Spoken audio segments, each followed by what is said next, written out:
Hey guys, tonight we're going to be talking about something a little different. We're not diving into ancient battles or forgotten empires. Instead, we're going to dim the lights and tiptoe into the long, painfully boring, and surprisingly bureaucratic history of something much smaller pixies, goblins, and a whole host of other mythical creatures. I'm talking about the stuff you're told about in fairy tales, but with all the magic drained out and replaced with stacks of paperwork. Imagine a world where dragons worry about tax season and mermaids have to file for fishing permits. The reality of these creatures, as you'll soon find out, is far more mundane and far less survivable than any story you've heard. I mean, you probably wouldn't last 5 minutes trying to fill out the proper forms to appease a fairy court.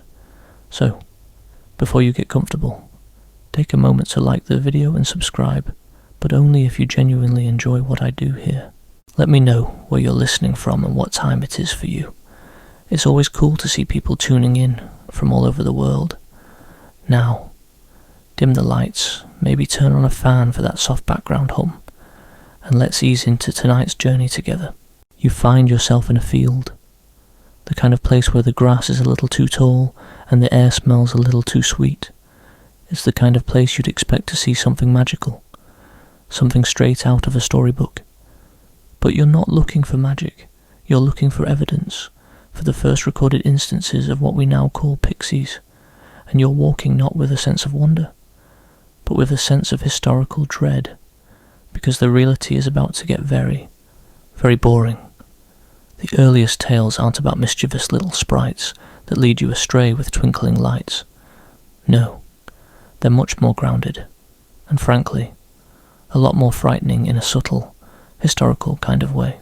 Historians still debate whether the first accounts were even about pixies at all. Many believe the earliest descriptions were simply a way for ancient communities to explain strange occurrences they couldn't otherwise understand. A lost tool wasn't just a lost tool, it was the work of a piskie. A patch of spoiled crops wasn't a natural blight, it was a puka's curse.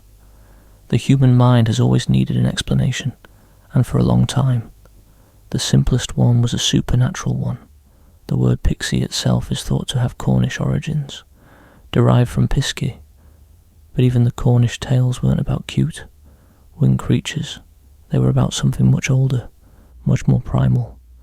They were about the spirits of the old earth, the kind of things you don't mess with, the kind of things that don't grant wishes or act as comic relief. They were the ones who moved stones in the night, who curdled milk, and who made the sounds in the forest that kept you from sleeping. The winged, glittering version you're used to is a much more modern invention, a product of Victorian-era romanticism and the commercial need to sanitize folklore. It was a marketing decision, a rebranding. Imagine a group of farmers, centuries ago, huddled around a fire. They're not talking about a pretty fairy fluttering around a flower. No, they're talking about the little people, the good folk. They're talking about them in hushed, fearful tones, because these are the beings who, in their minds, were responsible for everything that went wrong. You're hearing about a sheep that's gone missing, not because it wandered off, but because it was fairy-led. You're hearing about a child who fell ill, not because of a fever, but because they had been pixie-struck. This wasn't a world of magic, it was a world of fear, of superstition, of things that went bump in the night that couldn't be explained away with science or logic. The earliest descriptions often painted these creatures as small, shriveled, and often malevolent. They were not friends of humanity. They were competitors, rivals for the land and the resources. They lived in the liminal spaces, the mossy banks, the hollows of old trees, the standing stones, places where human beings didn't quite belong and where the old gods still held sway. The visual of a tiny, childlike being with gossamer wings. That's what happens when you let romantic poets and children's book illustrators get a hold of a centuries-old cautionary tale. The original pixies were much more earthy. They were described as being covered in moss and leaves, their skin the colour of damp soil. They weren't beautiful, they were part of the landscape, a natural hazard like a sudden sinkhole or a flash flood. This is a fun fact, one of the more detailed, and surprisingly dry. Accounts of early pixie encounters comes from a series of meticulous land use documents from the 14th century. A local magistrate in Devon, England, was tasked with investigating a number of property disputes. One of the recurring issues was fairy circles, or areas of land where crops would not grow.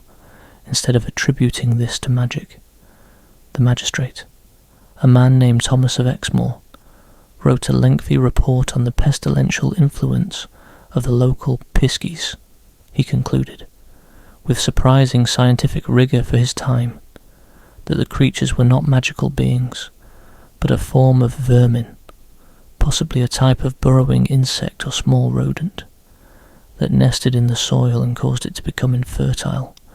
The solution he proposed, a very unmagical and very costly fumigation process. It was less about warding off curses and more about pest control. Thomas's report, which you can find excerpts of in dusty archives, reads like a modern-day memo on agricultural management, filled with dry observations and proposed budgets. He even included a line item for charms of a preventative nature, which he noted were ineffective, but requested by the local populace, and therefore included for the purpose of community morale. It's an incredibly rare glimpse into the practical, non-magical way people of the time tried to deal with the supernatural. So, you're standing in this field, and you're no longer thinking of a twinkling light. You're thinking about tiny, soil-covered creatures, burrowing into the ground, ruining crops, and generally being a nuisance. You're thinking about a community that was so desperate to explain the inexplicable that they created an entire mythos around what was probably just a very specific type of ground rot.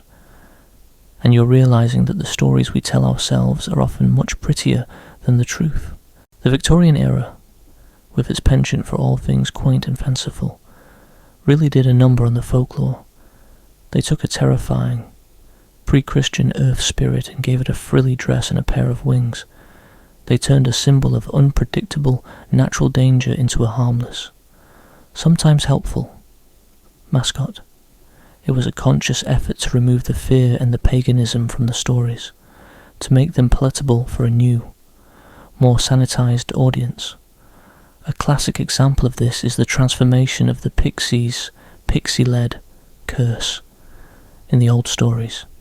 If you were pixie-led, it meant you were forever lost, wandering in circles until you died of exposure. It was a fate worse than death, a complete severing from your community and your family. But in the new versions, being pixie-led just meant you got a little turned around in the woods before a kindly creature helped you find your way back. The stakes were lowered, the terror was removed, and the historical reality was buried under a mountain of sugar-coated stories. It's like taking a horror movie and re-editing it to be a romantic comedy. It might be a good movie, but it's not the same story at all. You start to walk again, the grass tickling your ankles. You're looking for those little details, those tiny mundane truths that were lost in translation. You're not looking for magic, you're looking for bureaucracy. You're looking for the paperwork, the reports, the historical records that prove these creatures were less about whimsical adventures and more about agricultural pests, property disputes, and the endless struggle of explaining the unexplainable. It's not a story about wonder. It's a story about the slow, steady march of human reason against superstition, a battle not of swords and sorcery, but of observation and documentation. It's the most boring kind of historical battle there is, and it's also the most effective. Think about it this way: what's more terrifying upon a glowing, ethereal being that promises you a wish, or a community that believes a malevolent spirit is responsible for every single bad thing that happens to them? The first is a fantasy, the second is a reality based on genuine, all-consuming fear. The stories about the good folk were a way to keep people in line, to make them fear the woods, to make them respect the boundaries of the known world. It was a form of social control, a way to explain away the dangers of nature without having to understand them, a way to say, don't go into that forest, not because there are wolves, but because the Pixies will get you. The outcome is the same, but the motivation is entirely different, and the motivation, as historians know, is everything. You're walking now on a path that feels less like a journey and more like a detailed research project. Every rustle in the leaves is not a sign of a magical creature, but a historical footnote, a piece of a puzzle that has been assembled and reassembled over centuries. The modern idea of the pixie is a delightful one, but it's a lie, a beautiful, comforting, and utterly historically inaccurate lie. The awful truth is that these creatures were never magical. They were an explanation, a convenient scapegoat for the inconvenient realities of life, and in the end, they were simply rebranded for a new audience, and that, in itself, is the most boring, and perhaps the most human part of the story. You're no longer in a field of tall grass. Now, you're in the shadows, moving along the periphery of a medieval village. The air smells of wood smoke and unwashed wool, and a dog barks lazily in the distance. Tonight, we're peeling back the layers on another classic of the mythical world, the goblin, but don't expect to see a squat, green creature counting gold coins in a cave. No, that's another modern misinterpretation, a convenient fiction. The truth is much simpler, more domestic, and as you'll see, a lot less exciting. The goblins of old were never about treasure.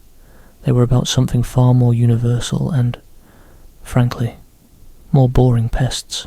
The word goblin itself is an interesting clue. It's believed to have come from the French word gobelin, which was itself a diminutive of a proper name. Something like gobel. It's not a word of magic or power, it's a word of annoyance. It's what you'd call the kid down the street who's always pulling pranks, not a malevolent demon. The earliest known reference to a gobelin comes from a 12th century French document that describes a spirit haunting a house in Évreux, France. But it wasn't a spirit that was hoarding gold or kidnapping children. It was a spirit that was causing small, irritating problems.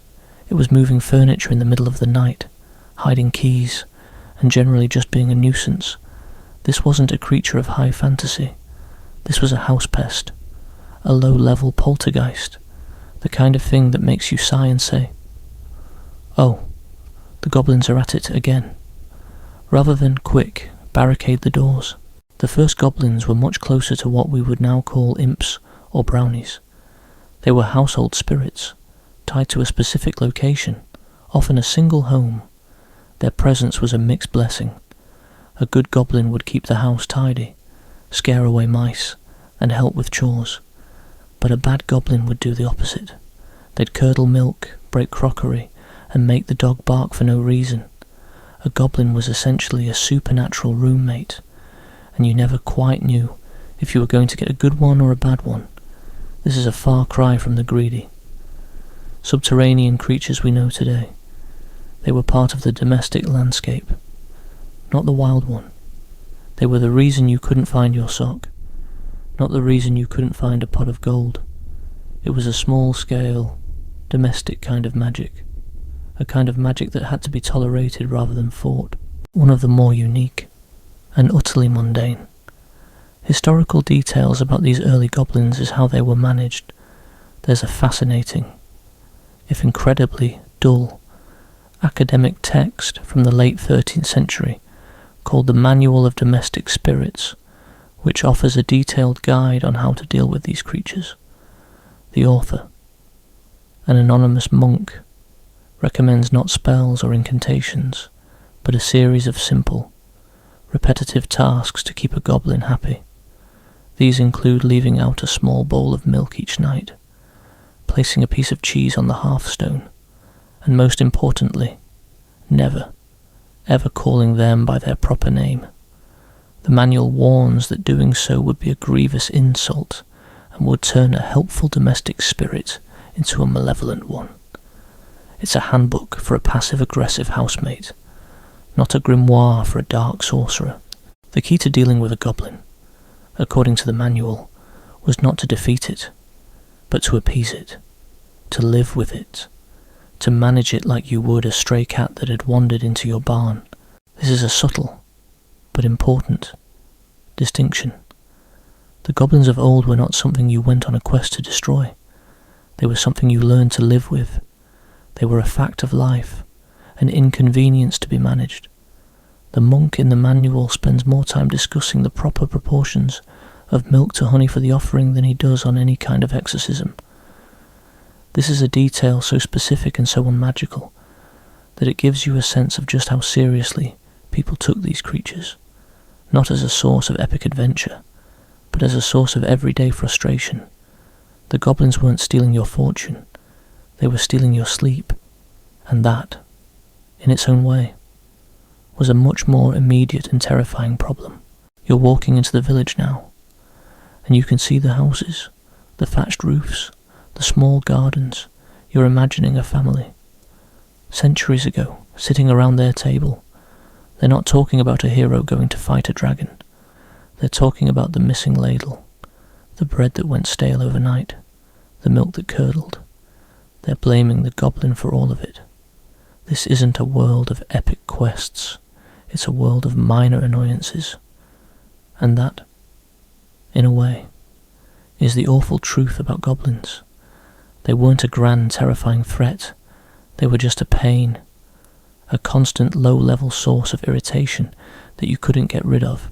So how did we get from a domestic pest to a cave-dwelling, gold-hoarding monster? The truth is, the story of the goblin is a story of a long, slow journey, as communities grew and people moved from small, insular villages to larger towns and cities. The idea of a house spirit began to fade. The domestic goblin was a product of a world where every house had its own distinct character, its own story. But in a city, where houses were built in rows and people moved more frequently, that connection was lost. The goblin, without a specific home to haunt, had to find a new place to be. And where did it go? Into the wilderness, into the dark places, into the caves and the mines. This shift in location also brought a shift in purpose. The goblin of the caves wasn't interested in making a mess of your kitchen. It was interested in something else, wealth. As human beings began to dig into the earth for precious metals, the goblin's new home became its new identity. It became a guardian of the earth's treasures, a creature of avarice and greed. The goblin's new job was to protect the gold that humans were so intent on stealing. It was a complete rebranding, a pivot from pest control to asset management.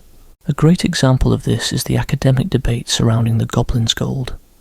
Historians still debate whether the stories of goblins hoarding gold and treasure were a product of genuine belief or a clever way to keep people from the trespassing on mining claims.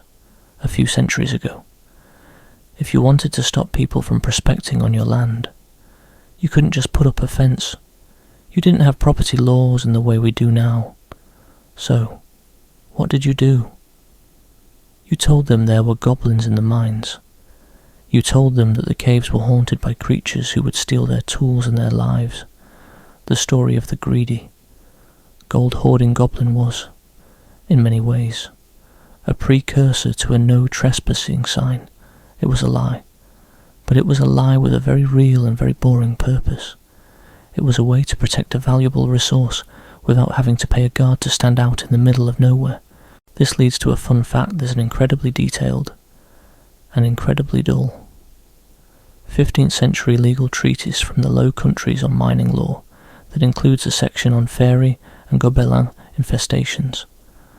The document goes into great detail about the proper legal procedures for a miner who believes his claim has been goblin-plagued. The solution is not to bring in a priest or a mage, but to file a series of detailed reports with the local magistrate, including a list of all stolen items and an estimate of the goblin-inflicted damage. The court would then, with a completely straight face, send a group of fairy auditors to investigate the claim. The whole process reads less like a fantasy story and more like a modern-day insurance claim. It was a way to manage the risk of mining, without having to admit that the stories of goblins were just that, stories. So, you're standing here now, looking at the caves that dot the landscape around the village. You're no longer seeing a place of adventure and the treasure. You're seeing a place of paperwork and property disputes. You're seeing the final resting place of a myth that was transformed by the irresistible and incredibly boring forces of urbanization and economics. The goblin didn't change because of some magical event. It changed because its original job was no longer needed. It changed because society moved on, and it had to move with it. The most boring, and perhaps most accurate, way to view the goblin is as a victim of progress. Its role as a domestic spirit was made obsolete by a more orderly world, by cleaner houses, and by a better understanding of how things work. So, it retreated, and in its retreat, it was given a new story, a new purpose. It was given a cave and a pile of gold, not because it was inherently greedy, but because that's what made sense in the new narrative. It was a creature that had lost its home and was given a new, and less interesting, one. And in the end, it was the gold that made the goblin famous, not the spilled milk or the lost keys, but the truth, the boring, tedious, and historically accurate truth, is that it all started with a simple household pest. You're no longer lurking in the shadows of a medieval village.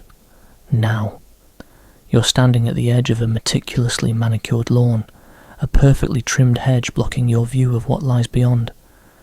You're here to talk about the fairy courts, those mythical places of enchantment and intrigue, of powerful queens and dangerous bargains. But you won't be finding any of that here. The awful truth about the Fae is that their world is less a kingdom of magic and more a tangled web of bureaucracy, social climbing, and mind-numbing paperwork.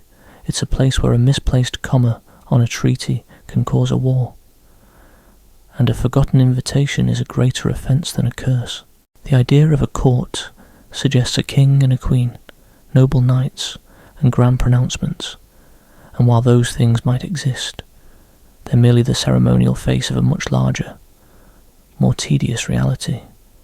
The fairy courts, as detailed in some of the more obscure and frankly boring historical texts, function more like a sprawling government bureaucracy than a magical kingdom.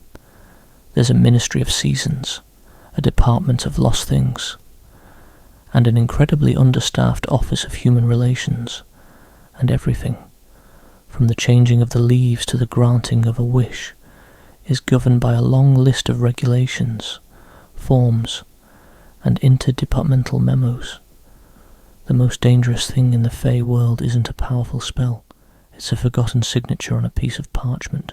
The classic stories of the Fae often talk about their strict rules, their love of ceremony, and their obsession with promises and debts. But what these stories miss is the why. The Fae's rigid adherence to these rules isn't a matter of honour or tradition. It's a matter of administrative protocol, a promise. Once made, isn't a magical binding, it's a legal contract. And like any legal contract, it's filled with jargon, loopholes, and fine print. The Fae are so good at outwitting humans with clever wordplay not because they're inherently devious, but because they're expert lawyers. Their entire society is built on a foundation of meticulously crafted legalese. For example, a common theme in folklore is the idea that you should never accept a gift from the Fae. The reason given is that it places you in their debt, but the historical texts reveal a much more mundane explanation.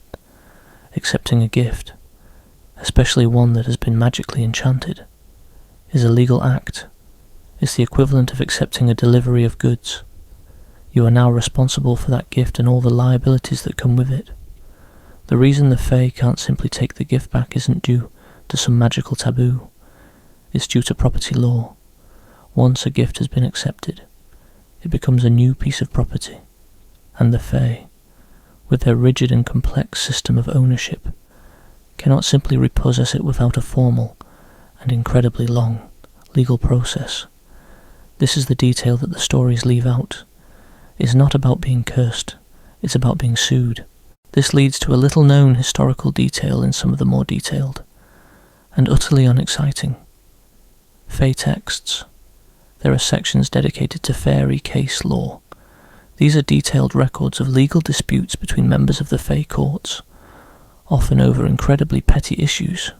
One particularly lengthy case, which spans nearly 50 pages of dense text, details a dispute between two fairy lords over the ownership of a particularly juicy mushroom. The case goes into excruciating detail about the mushroom's lineage, the historical precedents for its ownership, and the proper legal procedure for its eventual division. The conclusion: the mushroom was to be cut in half, with each lord receiving an equal portion, and a formal complaint was filed with the Ministry of Seasons for a lack of proper mushroom management. This isn't a world of epic quests, it's a world of civil litigation. The Fae's famous intolerance for iron also has a surprisingly bureaucratic explanation. While many stories claim iron hurts the Fae because it's a non-magical metal, the real reason is much simpler, and much more boring. Iron, in many ancient societies, was a symbol of industry, of human progress, of the slow, steady march of technology. It was a sign of a world that was moving away from the old ways, from the forests and the fields, and towards a world of farms and cities. The Fae, being creatures of the old world, were not hurt by iron so much as they were repelled by what it represented. Iron wasn't a weapon, it was a symbol of progress, of a new world order that didn't have a place for them.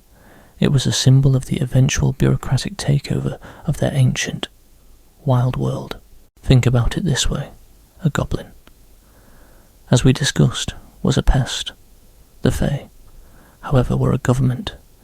They had rules, they had laws, and they had a complex social hierarchy that had to be navigated with extreme care.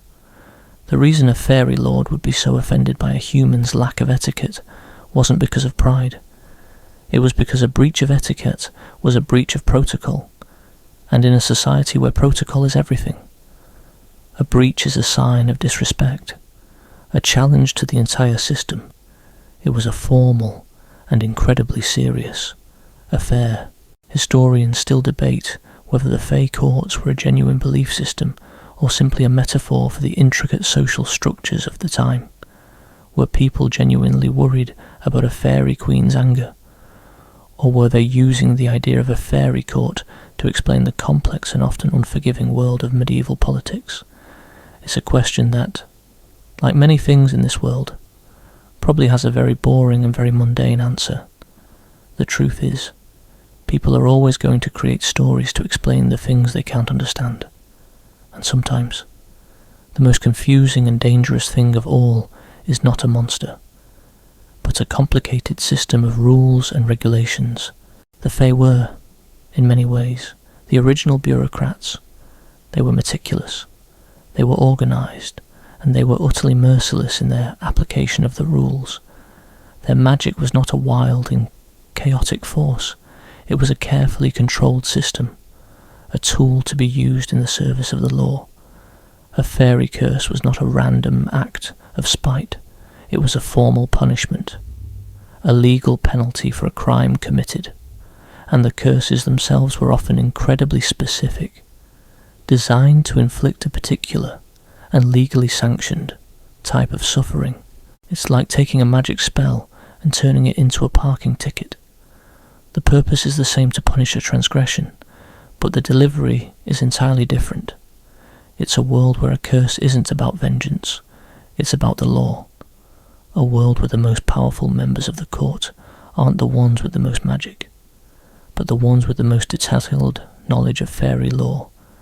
The Fae, in their most historically accurate form, were not a people to be feared because of their power, but because of their lawyers, and that in itself is a terrifying and utterly boring truth.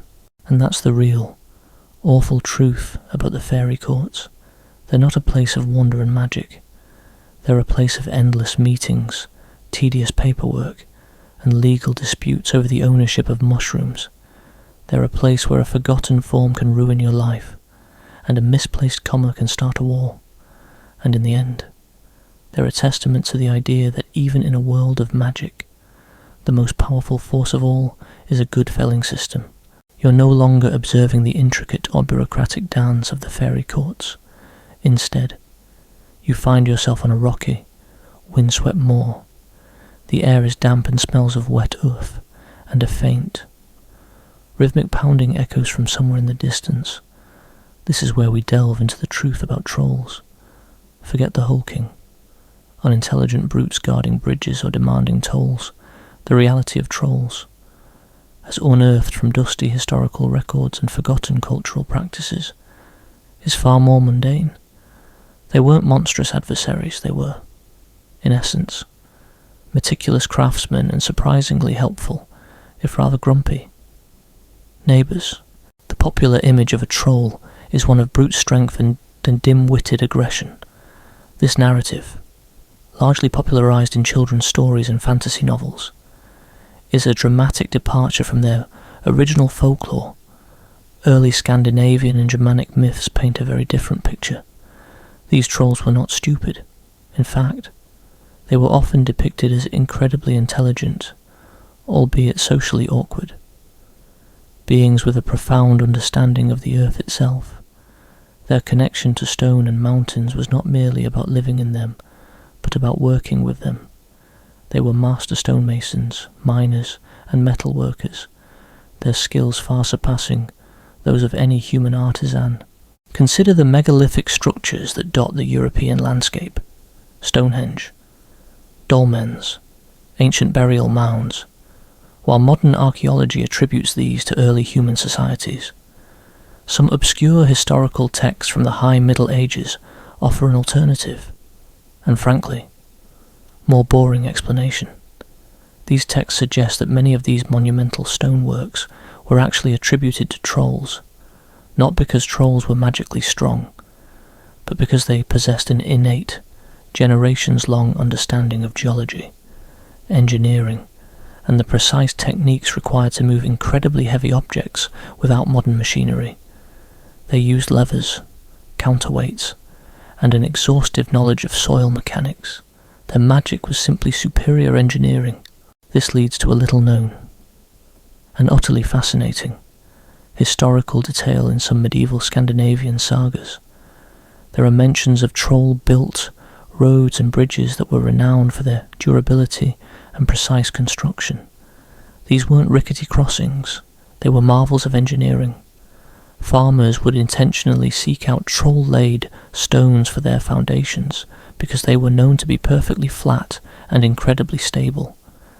The trolls, in these accounts, weren't demanding tolls, they were often paid, in kind, with offerings of milk, cheese, and occasionally a well-sharpened pickaxe. They were contractors, essentially, specialising in the heavy construction. The stereotype of trolls hiding under bridges might have even stemmed from their very practical profession. A bridge was a major construction project in ancient times, requiring immense skill and constant maintenance. Who better to oversee and repair such a vital piece of infrastructure than the creatures renowned for their mastery of stone and earth? They weren't guarding, they were working. They were on-site supervisors, ensuring the integrity of their work. The toll they demanded might have been nothing more than a payment for their services, or perhaps even a form of maintenance fee for the structure they had so meticulously built. Historians still debate whether these offerings were seen as appeasement or merely payment for services rendered. But the practical nature of the exchange leans heavily towards the latter. It's less about a monster shaking you down, and more about a grumpy foreman asking for his due. You can almost hear the faint clinking of chisels against stone, the rhythmic thump of heavy hammers, as you imagine these ancient trolls. They weren't roaring and brandishing clubs. They were probably arguing about geological strata, the optimal angle for a keystone, or the most efficient method for quarrying a particularly stubborn piece of granite. Their grumpiness, which is often noted in folklore, wasn't malice. It was the understandable irritation of highly skilled artisans, who were constantly interrupted by clueless humans asking for directions or trying to steal their carefully arranged rocks. Imagine a modern construction worker, deep in concentration, being asked if they've seen someone's lost goat for the 5th time. That's your ancient troll. The sun turns trolls to stone. Myth also has a remarkably boring origin. It wasn't a magical vulnerability, it was a practical observation. Trolls, being creatures of the earth and skilled labourers, often worked deep underground or in sheltered quarries. Exposure to direct sunlight for long periods, especially intense midday sun, was simply uncomfortable and impractical for their work. Furthermore, the porous rock types they often favoured for their dwellings would indeed degrade and become brittle with constant exposure to the elements, including direct sunlight and weathering. So, the turning to stone wasn't a curse, it was a natural process of erosion and degradation. Coupled with their preference for working in more controlled, shaded environments, it was less about magic and more about occupational health and safety. So, you're walking across this moor, and instead of fearing a monstrous encounter, you're looking for signs of ancient infrastructure, for remnants of meticulously crafted stonework. You're searching for the evidence of grumpy, reclusive, but undeniably talented engineers. The awful truth about the trolls is that they were probably the backbone of ancient heavy industry, the unsung heroes of infrastructure. They didn't want your gold, they wanted undisturbed peace to work and perhaps a good, sturdy mallet. Their legacy isn't one of terror, but of impressive, enduring construction that still stands to this day. And if you think about it, that's far more impressive than simply guarding a bridge. You're no longer on a windswept moor, listening for the sound of hammers. Now you're in a dimly lit chamber, a place that smells of old paper and dust. You're here to uncover the truth about a creature often associated with purity and majesty, the unicorn. But put aside the image of a gleaming white horse with a spiraled horn. The real history of the unicorn is not one of magic and rainbows, but one of bizarre historical misinterpretation, forgotten medical texts, and a surprising amount of animal husbandry. The awful truth is that the unicorn was never a magical horse. It was, in its earliest form, a donkey. The earliest reliable accounts of a one-horned animal come not from poets or bards, but from a very boring and very detailed account by a Greek physician and historian named Ctesias, around 400 BC. Ctesias wrote a book called Indica, which was a description of the Indian subcontinent. In it, he describes a wild ass that was as large as a horse, and larger. It had a white body, a dark red head, and, most importantly, a single horn growing from its forehead. The horn was about 1.5 feet long, and was striped with red, black, and white at its base. Ctesias was not describing a magical creature, he was describing an animal that he believed was real, a creature that he had heard about from travellers and merchants. This wasn't a myth, it was a misidentification. This is a fun fact. Ctesias goes into excruciating detail about the purported properties of this horn. He claims that anyone who drank from a vessel made from it would be immune to poisons and convulsions. This is not a magical property in the mystical sense, but a medical one. This was an ancient pharmaceutical claim. The unicorn horn was seen as a cure-all, a magical form of medicine that could ward off a host of ailments. The unicorn's horn, or alicorn, became an incredibly valuable commodity, not for its magical properties, but for its supposed medicinal ones. It was an ancient superdrug, and its scarcity made it all the more valuable. So how did we get from a wild ass in India to the majestic horse of medieval Europe? It was a long, slow journey of translation, reinterpretation, and creative license. As Ctesias's work was translated and passed down through the centuries, the wild ass became a horse The dark red head became golden hooves, and the striped horn became a gleaming white spiral. Each new translation added a layer of romanticism, a touch of elegance that the original description lacked. The scribes and scholars who copied these texts weren't interested in a shaggy, wild donkey. They were interested in a creature that could stand as a symbol of purity, strength, and divine power. They were rebranding it. This leads to a little-known detail in the medieval period. The unicorn was a common, and often boring, subject of academic and scientific debate. It wasn't a discussion of its magical properties, but a discussion of its anatomy. Scholars would argue for pages and pages about the correct way to classify the unicorn. Was it a mammal, a beast of burden, a type of deer? The debates were dry, academic, and completely devoid of any sense of wonder. The unicorn was a zoological problem, not a magical one. The most boring and most detailed texts on the unicorn are not about its magic, but about its supposed bone structure and digestive system. Another piece of evidence for this mundane origin is the fact that the narwhal, a species of toothed whale with a long, tusk-like canine tooth, was often mistaken for the unicorn in medieval times. The tusks were sold as unicorn horns, and their sale was a lucrative business. The buyer wasn't getting a magical cure-all, they were getting a piece of a whale's tooth. It was a scam, a forgery, but one that was so profitable that it fueled the unicorn myth for centuries. The unicorn was, in many ways, the original placebo. People believed it worked, and so they paid a fortune for it, even though the horn they were buying was just a piece of a whale. Historians still debate whether the unicorn was a genuine historical belief or a clever marketing ploy. Were people genuinely convinced of the unicorn's existence? Or were they simply using the idea of the unicorn to sell narwhal tusks for a massive profit? The truth, as is often the case, is probably somewhere in the middle. The belief in the unicorn was genuine, but it was a belief that was fueled and perpetuated by a very real and very boring economic incentive. So, you're standing in this old chamber, surrounded by these dusty books. You're no longer seeing a majestic creature of myth and legend.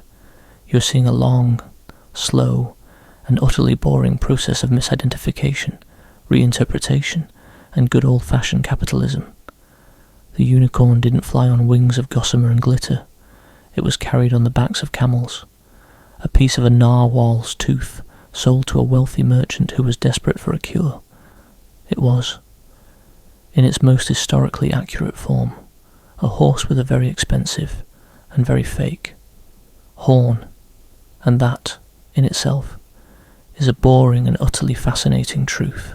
You're no longer in a dusty library, poring over ancient zoological texts. You're deep underground, in the cool, damp air of a cave. The faint light from your torch reflects off a pile of gold coins, but you're not here for the treasure.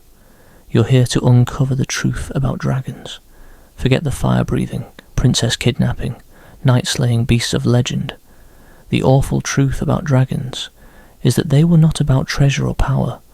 They were about something far more tedious and universal: tax problems. The earlier stories of dragons were not about their immense power or their fiery breath. They were about their immense wealth. A dragon's hoard wasn't just a pile of gold coins and jewels. It was a carefully curated collection of everything from ancient artifacts to valuable deeds and property titles. This wasn't a monster's lair. It was a vault, a highly secure and very old kind of bank. And the reason for this hoard was not avarice, but necessity. A dragon, being an ancient and long-lived creature, had a very long-term financial plan. A dragon wasn't just a monster, it was a trust fund manager. This leads to a little-known, and incredibly dull, historical fact there's a fascinating, if terribly dry, academic text from the late 12th century called On the Management of Hoards. The author, an anonymous monk, details the dragon's method for asset management. He writes that a dragon's hoard wasn't just a random pile of treasure, but a carefully organised and catalogued collection of valuables. Each coin, each jewel, each deed was meticulously documented and its value assessed. The monk goes on to explain that the dragon's fire, far from being a weapon of destruction, was a tool for authentication. The dragon would heat the gold to an incredible temperature to test its purity, ensuring that its hoard was free of counterfeits and other worthless metals. It was less a weapon and more a quality assurance tool. So why all the secrecy? Why the deep caves and the fearsome reputation? The answer is simple and profoundly boring: taxes. A creature that lived for millennia and hoarded a fortune would, naturally, have a massive tax liability, and since there was no centralised government to collect from them, local lords and kings would often try to lay claim to a dragon's hoard. They would send knights and armies not to slay a monster, but to seize assets. The knight slaying the dragon was not a heroic tale. It was a tax audit with swords. The dragon's fire wasn't a sign of aggression. It was a last-ditch effort to protect its assets from a hostile takeover. The dragon, in this light, becomes a surprisingly sympathetic character. It was a creature of immense wealth that was constantly under threat from governments and greedy monarchs who wanted to seize its assets.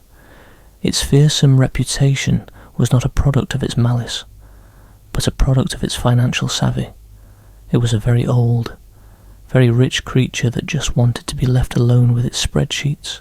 The legend of the dragon kidnapping princesses also takes on a new, and incredibly boring, meaning in this context. It wasn't a matter of evil or lust, it was a matter of negotiation.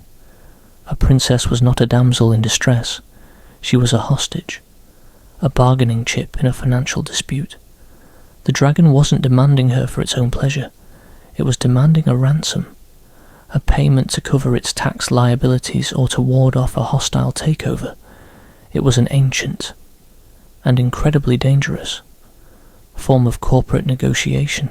Historians still debate whether the stories of dragons were a genuine belief or a clever way for monarchs to justify seizing a wealthy lord's assets. If a lord had a particularly large fortune, a king could simply declare that he was harbouring a dragon and seize his assets for the good of the kingdom. It was a form of ancient asset forfeiture, a legal and incredibly boring way to steal from the rich. The dragon, in this context, becomes a convenient scapegoat, a legal fiction used to justify a very real and very mundane form of theft.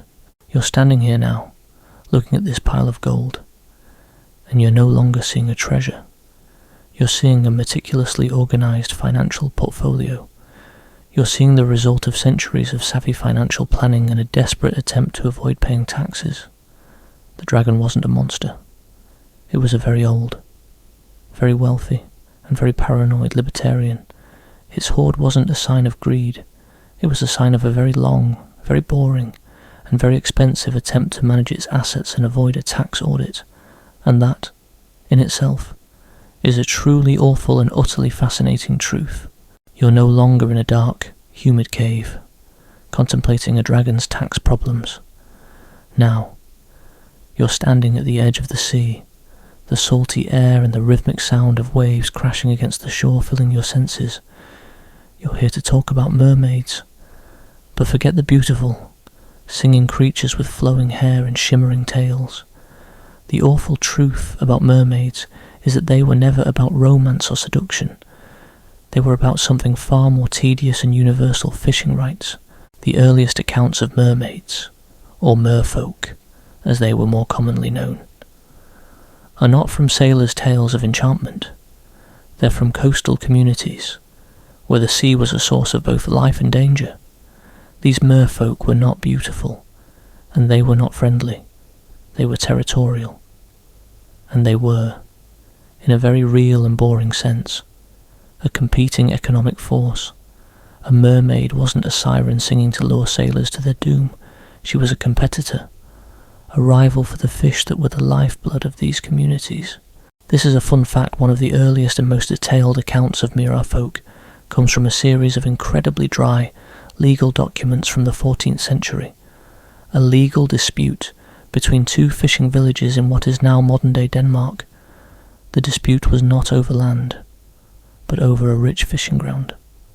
The documents state that one village claimed the fishing ground was blessed by the sea folk, while the other claimed it was plagued by the sea folk. The blessing was a claim that the merfolk were actively herding fish into their nets, while the plague was a claim that the merfolk were scaring the fish away from their nets. The reality, as uncovered in the court documents, was that the merfolk was simply a convenient legal fiction. One village used the story to claim a divine right to the fishing grounds, while the other used it to claim a hostile takeover. The merfolk were not real. They were a legal tool, a convenient lie used in a very real and very boring property dispute. The stories of mermaids luring sailors to their deaths also have a surprisingly mundane origin. It wasn't about a magical song, it was about a warning. The merfolk, in some of the more obscure folklore, was seen as a kind of natural warning system. If a storm was coming, the merfolk would sing not to lure sailors to their deaths, but to warn them of the impending danger. The seductive song was a mistranslation, a misunderstanding. It was not a song of love and lust, but a song of warning, a cry of danger. The sailors who ignored the warning and sailed into the storm were not lured to their deaths, they were just unlucky, the merfolk. In this context, were not monsters. They were a kind of ancient weather forecaster. Historians still debate whether the mermaid myth was a genuine belief or a clever way to explain the dangers of the sea. Was the mermaid a real creature that people genuinely feared? Or was she a convenient explanation for a shipwreck? A way to make sense of a tragic and often unexplainable event. The truth, as is often the case, is probably somewhere in the middle.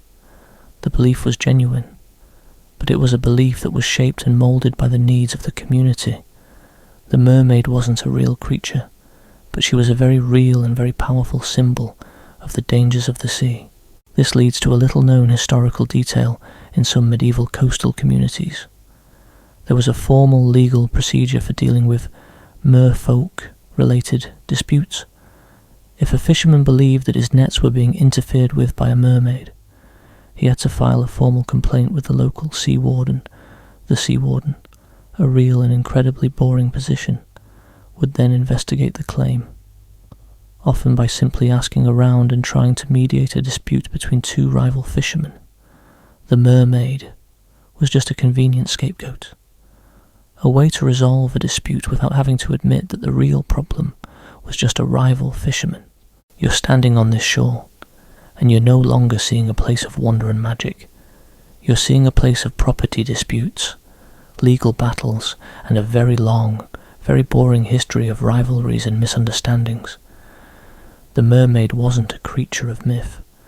She was a creature of a very real and very mundane legal system, and in the end, her legacy isn't one of romance or tragedy, but one of paperwork and a very long, very boring history of fishing rights.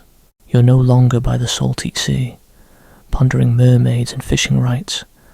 Now, you find yourself in a moonlit forest, the shadows long and twisted, and a chill in the air. This is where we confront the truth about werewolves. Forget the terrifying beast howling at the full moon, driven by an uncontrollable urge to hunt. The awful truth about werewolves is that they were never about cursed bloodlines or lunar madness. They were about something far more tedious and universally applicable: zoning laws and ancient land treaties. The popular image of a werewolf is inextricably linked to the full moon, a magical transformation driven by an uncontrollable, primal urge. However, the earliest European accounts of lycanthropy, particularly from Germanic and Norse folklore, paint a surprisingly different and significantly more mundane picture. These werewolves were often not victims of a curse, but individuals who chose to adopt a wolf's skin, literally or figuratively, for specific, often practical, reasons. They were border patrols, enforcers, or even just particularly feral hermits. Their transformation wasn't a curse, it was a job, or at least a highly unusual lifestyle choice. Consider the historical context vast. Untamed forests bordered settled lands, disputes over hunting grounds, timber rights, and safe passage were common. Who better to enforce these boundaries than individuals who could move through the wilderness with the cunning and ferocity of a wolf, yet retain human intelligence? These early werewolves were essentially ancient park rangers or property line enforcers. Their transformation, whether literal or symbolic, was a statement of their authority over the wild, a warning to trespassers.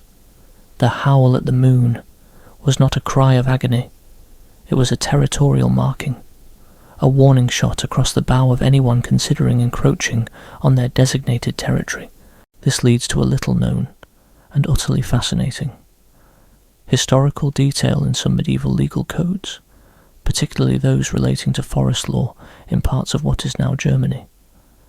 There are explicit mentions of wolf-skinned wardens, often translated as werewolves. These individuals were legally empowered to patrol specific sections of forest and enforce hunting regulations and property boundaries. Their transformation was often a ceremonial act, donning wolf pelts or living in a wild, wolf-like manner to signify their role. They were not supernatural monsters, but highly specialized and often feared. Law enforcement officers operating under very specific legal precedents. Their authority came not from magic, but from royal decree or local lordships. The idea of the full moon transformation also has a surprisingly practical and boring origin. Before artificial lighting, the full moon provided the most natural illumination for nighttime activities, particularly those involving patrols or hunting. It was simply the most opportune time to perform duties that required visibility in the dark. So, a werewolf appearing on a full moon wasn't a mystical occurrence, it was a matter of optimal working conditions. Historians still debate whether the lunar connection was initially a genuine belief in its influence, or simply a practical observation that these wolfmen were more active and visible during moonlit nights. The pragmatic answer often points to the latter.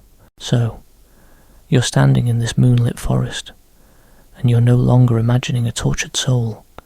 You're envisioning a highly organized, if somewhat intimidating, individual meticulously patrolling a property line, checking for signs of illegal logging or poaching. The werewolf wasn't biting innocent villagers.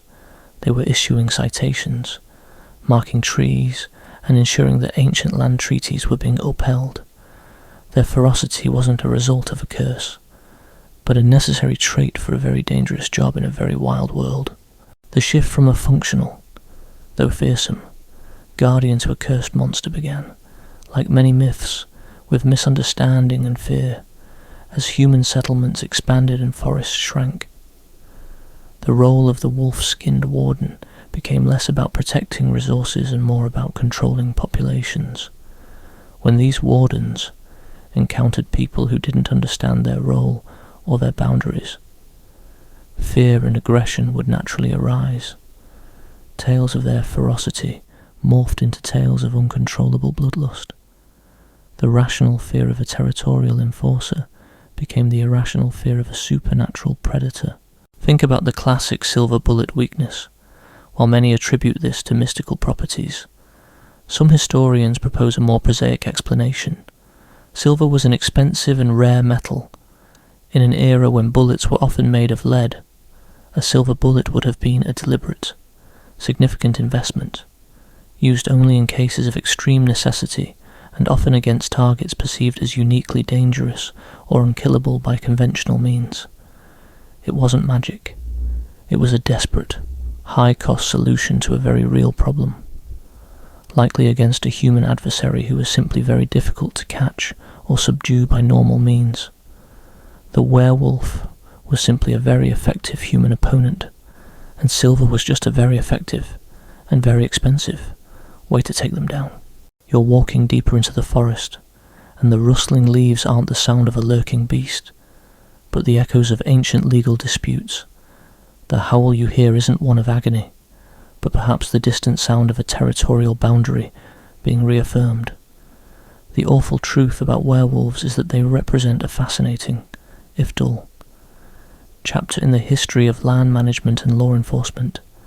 They were not creatures of dark magic, but rather highly specialized personnel, tasked with maintaining order in an untamed world, and their story, when stripped of its fantastical elements, is a testament to humanity's endless struggle with boundaries, property, and the incredibly boring reality of keeping things in their proper place. You're no longer in a moonlit forest, contemplating ancient zoning laws. Now, you're in the bustling, shadowy alleyways of a European city, the scent of stale bread and damp cobblestones in the air. This is where we confront the truth about vampires. Forget the seductive, immortal aristocrats with fangs and a thirst for blood. The awful truth about vampires is that they were never about supernatural curses or dark glamour. They were about something far more tedious and universally applicable, real estate ventures and surprisingly mundane property management. The popular image of a vampire as a creature of the night, living in a sprawling, dilapidated castle, is romanticized fiction. The earliest historical accounts of what we now call vampires were far less dramatic. They weren't powerful lords, they were simply individuals who, due to various, often very boring, circumstances, found themselves in a unique position regarding property. They were the original absentee landlords, the perpetual tenants, and the surprisingly shrewd, if very quiet, real estate investors. Consider the practical realities of owning property over centuries. Land records, deeds, and inheritance laws were incredibly complex and often poorly maintained. For a vampire, a person who, for whatever reason, appeared to live an extraordinarily long time or whose death was unconfirmed, they became accidental or intentional, masters of this convoluted system. Their immortality wasn't a curse, it was a loophole. They didn't live forever, they just never officially died, at least not in the eyes of the local land registry. This leads to a little known, and incredibly dull, historical detail in some medieval municipal records, particularly from Eastern Europe. There are recurring legal disputes about properties that simply never changed hands. Generations would pass, families would die out, but certain land parcels would remain under the same ancient name. These vampire properties weren't haunted, they were simply stuck in a legal limbo, often because the original owner's death was never properly documented, or because they had a series of very carefully worded and exceedingly boring, long-term leases that transcended normal human lifespans. The local authorities would constantly try to reclaim these properties for the crown or for new families, leading to endless, tedious legal battles with the elusive owners. The idea of the vampire's curse or their need to feed often stemmed from these property disputes. When a new family tried to move into an abandoned but legally still owned property, they might find themselves mysteriously unable to settle. Crops would fail, livestock would sicken, or strange noises would plague the house. These weren't supernatural attacks. They were often the work of disgruntled former tenants, legal agents of the true owner, or simply the natural deterioration of an unmaintained property, attributed to a convenient, fear-inducing curse. The vampire wasn't draining their blood, they were draining their resources and their patience through bureaucratic obstruction. So, you're walking through these shadowy alleyways, past crumbling buildings and forgotten doorways. You're no longer imagining a creature of the night emerging from its crypt. You're envisioning a very old, very patient individual, reviewing ancient deeds, ensuring that property taxes were quietly paid, and occasionally sending a stern, legally binding letter to anyone attempting to squat on their holdings. The vampire wasn't preying on the living, they were protecting their assets from adverse possession. Their secrecy wasn't about hiding their monstrous nature, but about avoiding attention from the tax collectors and greedy neighbours who might try to exploit their unique, long-term property strategies.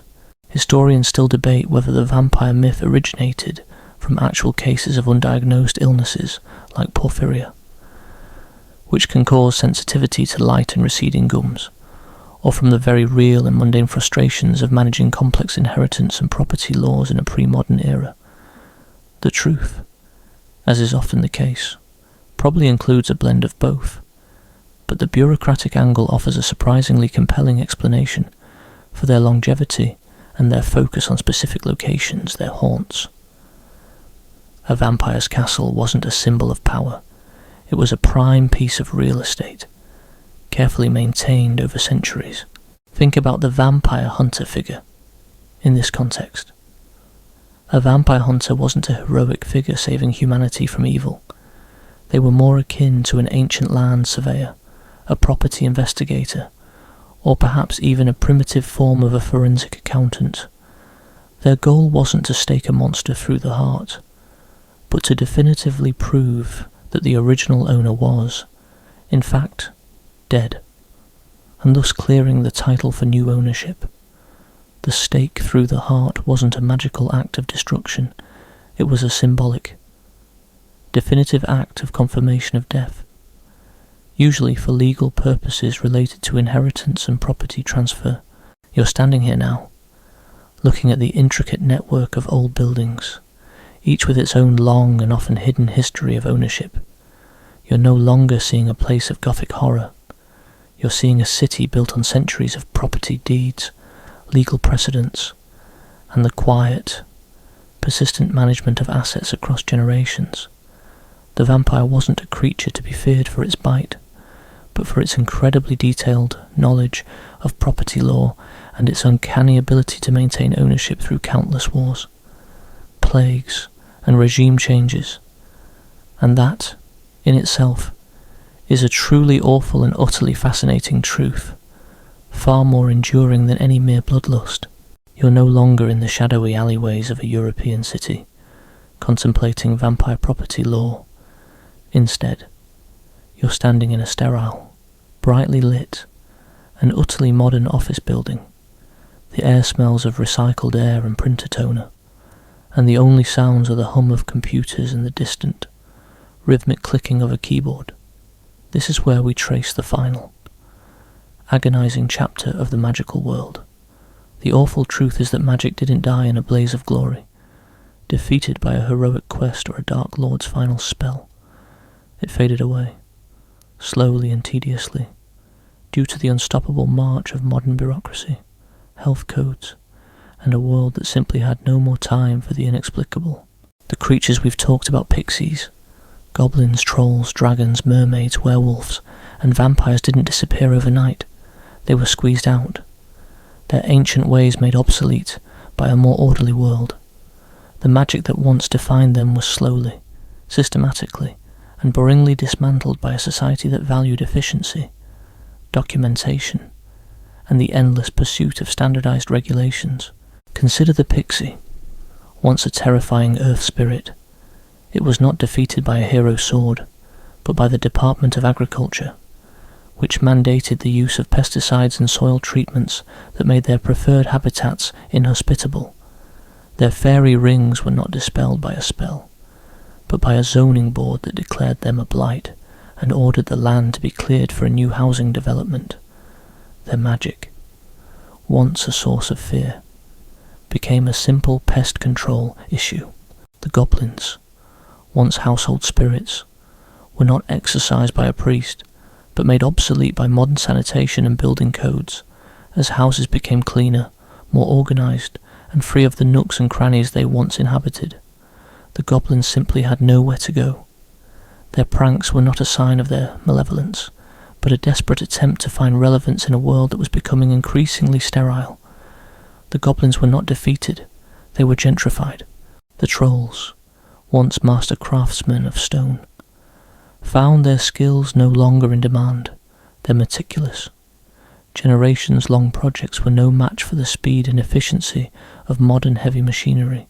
Their knowledge of geology and engineering, once a source of their power, was made irrelevant by the advent of steam shovels and concrete. The trolls didn't die. They were laid off. Dragons, with their massive hordes and their tax problems, found their assets seized by a centralized global banking system that could track their finances with a level of precision they could never have imagined. Their fire, once a tool of authentication, was no match for the II fireproof safe, a digital ledger, and the IRS. The dragon's hoard was not stolen by a night, but liquidated by a court-ordered sale. Mermaids, with their territorial disputes over fishing grounds, were rendered powerless by a complex web of international maritime law, fishing quotas, and environmental regulations. Their song, once a warning, was replaced by a weather satellite. Their magic, once a source of arrival, became an issue for the United Nations Committee on the Law of the Sea. Werewolves, the ancient enforcers of forest law, were not vanquished by silver bullets, but by a combination of government-issued land deeds, satellite imagery, and the relentless expansion of human civilization. The wolf-skinned warden was replaced by a forest ranger, a paper map, and a set of official boundaries. Their primal, territorial nature was no match for a survey mark and a legal document. And finally, the vampires, with their centuries-long real estate ventures, found their unique business model destroyed by a simple but profound change in the law. A new law was passed that mandated the automatic transfer of property after a certain number of years of inactivity. The vampire's ability to quietly own property for centuries was made impossible by a simple change in the legal code. Their immortality was not a curse, but a liability, and their haunts were not their homes, but their prison. The disappearance of magic wasn't a tragedy, it was an inevitability. It was the slow, steady, and utterly boring triumph of the modern world over the ancient one. It was the triumph of paperwork over power, of bureaucracy over bloodlust, and of regulations over a long, boring, and tedious, magical world, and in the end, it was not the heroes who won, but the accountants. You're no longer in a brightly lit office, contemplating the demise of magic at the hands of bureaucracy. Now, you're in your own room. The sounds of the modern world, the distant traffic, the hum of your refrigerator fade into the background. The final chapter of this long, strange journey isn't about a heroic battle or a grand resolution. It's a quiet, fading away. The stories are over. The paperwork is filed, and the creatures of myth have been retired to the archives of history. There are no more goblins in the cupboard, no more trolls under the bridge, no more werewolves in the woods. They've been replaced by a more orderly, and far less exciting, world. The last flicker of magic wasn't a spell, but a forgotten, dusty file in a government records office. The last great monster wasn't a dragon, but a legal loophole that was finally closed. The last curse wasn't one of vengeance, but a final, late notice from a very patient tax collector. So, as the world outside continues its march of progress, you can rest easy, knowing that the real monsters were never the ones in the stories. They were the ones in the fine print. The moon is high now, casting a gentle light through your window. The world of myth and magic has settled into a quiet, orderly place. There's no need to fear a fairy curse or a dragon's fire. There's only the soft hum of the night, the steady beat of your own heart, and the peaceful silence of a world where all the creatures of legend have finally been put to bed. Now, just relax. Let go of all those boring bureaucratic truths. Let the sounds of the night wash over you. There's nothing left to worry about. The stories are over, the books are closed. Sleep well.